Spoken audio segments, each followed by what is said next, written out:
بسم اللہ الرحمن الرحیم. اس وقت میں سر موجودہ سابقہ وفاقی وزیر ہیں, موجودہ قائد حزب اختلاف سینٹ شبلی فراز صاحب. مجھے سب بہت بہت شکریہ اپنا قیمتی وقت دینے کا. سر کیا لگتا ہے مخصوص نشستوں کا آج باقاعدہ کیس کی سماعت شروع ہو گئی ہے, 11 رکنی کیس اس وقت عدالت جو ہے وہ بینچ ون جو ہے وہ سماعت جاری ہے, کیا دیکھتے ہیں کوئی انصاف کی امید نظر آ رہی ہے عدالتوں سے؟ دیکھیں, بڑے افسوس کا مقام ہے کہ اور یہ اعزاز پیپلز پارٹی اور مسلم لیگ نون کو جاتا ہے جنہوں نے کہ 26ویں ترمیم کے ذریعے عدالتوں کو بالکل مفلوج کر دیا ہے. آپ دیکھتے ہوں گے کہ کیس چل رہا ہوتا ہے, ابھی شروع ہوتا ہے, اور اس کے فیصلے وہ میڈیا پہ آلریڈی چل رہے ہوتے ہیں. تو وہ کیسا انصاف ہے جو کہ وقت سے پہلے کیس سنے مکمل ہوئے بغیر جب فیصلے چلنے لگتے ہیں آپ کے میڈیا پہ, تو اس سے ہی ظاہر ہوتا ہے کہ انصاف تو ملنا بڑا مشکل ہے.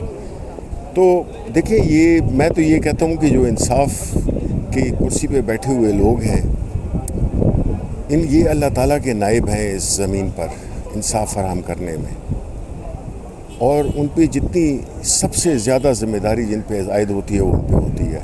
ہم یہ توقع کرتے ہیں کہ وہ یہ وقتی اور ان سے بالا تر ہو کے کیس کی میرٹس پہ فیصلہ دیں. اس جہان میں بھی سرخرو ہوں گے, اس جہان میں بھی سرخرو ہوں گے. تو شاہانہ 2 کیس کی سماعت اڈیالہ جیل میں آج جاری ہے, اس کو کیسے دیکھتے ہیں کہ جو خان صاحب پر کیسز بنائے گئے ہیں, یہ کیا پولیٹیکل وکٹمائزیشن ہے, یہ کب ختم ہوگا؟ دیکھیں, یہ تو سارے پاکستان کو کیا ساری دنیا کو پتہ ہے کہ یہ سارے سیاسی کیسز ہیں جو کہ خان صاحب پہ بنائے گئے ہیں, ان کی لیڈرشپ پہ بنائے گئے ہیں.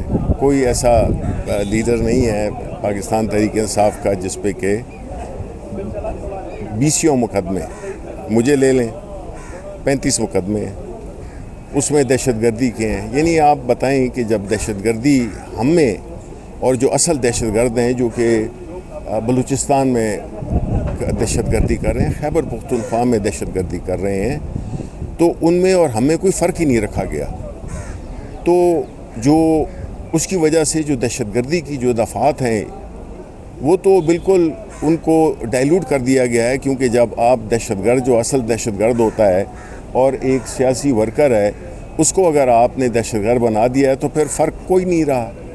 تو یہ اس طرح کا ماحول جو ہے تھوڑی دیر تو چل سکتا ہے, لیکن یہ ہمیشہ کے لیے چل نہیں سکتا, کیونکہ اللہ تعالیٰ کا نظام ہی ایسا ہے کہ یہ زیادہ دیر نہیں چل سکتا. سر, اس وقت قومی یکجہتی کی ضرورت ہے. عمران صاحب نے متعدد ٹویٹ میں بھی کہا ہے کہ سب کو ملکی مفاد کی ایک ہو کر جو ہے مودی کے خلاف اپنا رد عمل دینا چاہیے. لیکن مریم صاحبہ نے یہ تنقید کی کہ 9 مئی کو جتنا نقصان ایک سیاسی پارٹی نے پہنچایا اتنا مودی نے نہیں پہنچایا جتنا مطلب کہ انہوں نے پہنچایا, یہ انہوں نے نقصان کیا. تو ان کو کیا ضرورت پیش آئی کہ انہوں نے ایک آفیشیل تقریب سے اس طرح کی بات کر دی جس سے یکجہتی کو بھی جو ہے وہ نقصان ہو؟ دیکھیں, یہ جو ہے نا نون والے اور پیپلز پارٹی والے, بالخصوص نون والے, ان کو پتہ ہے یہ 17 سیٹوں والے لوگ ہیں.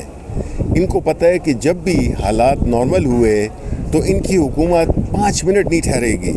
یہ بے ساکھیوں پہ کیا کہ یہ بالکل ان کو ہر طرف سے کھڑا کیا ہوا ہے, پکڑا ہوا ہے. جب یہ ساری جو مصنوعی چیزیں ہیں جس میں کہ سب کچھ ہے ان کے پاس سوائے عوامی سپورٹ, عوامی مینڈیٹ, اور وہ جو انگریزی میں کہتے ہیں نا لیجیٹیمیسی, وہ ان کے پاس نہیں ہے. تو یہ اسی قسم کے بیان یہ چاہتے ہیں کہ اس قسم کا ماحول رہے. ان کو کوئی دلچسپی نہیں ہے پاکستان کے سیاسی استحکام کے, قومی یکجہتی کے. آپ نے دیکھ لیا ہوگا کہ پوری وار کے دوران, پوری جنگ کے دوران مریم نواز یا نواز شریف, انہوں نے, یہ ان کی پارٹی نے ایک لفظ بھی مودی کے خلاف بولا ہے؟ نہیں بولا. سمن بکمن تھے, یہ بالکل خاموش تھے. اور ابھی جو ہے تو وہ کریڈٹ لیتے ہیں کہ جی یہ منصوبہ سازی جو ہے تو ساری نواز شریف نے کی ہے. تو یہ تو مذاق ہے. پاکستان کے عوام جانتے ہیں, اور پھر ان لوگوں کی سپورٹ تو ایسے ہی ہے جیسے کہ آپ یعنی ایسے لوگوں کو سپورٹ کر رہے ہیں جس کا اس ملک سے کوئی تعلق ہی نہیں ہے. ان کی ساری جائیدادیں باہر ہیں, ان کے سارے مفادات باہر ہیں, ان کی فیملیز باہر ہیں.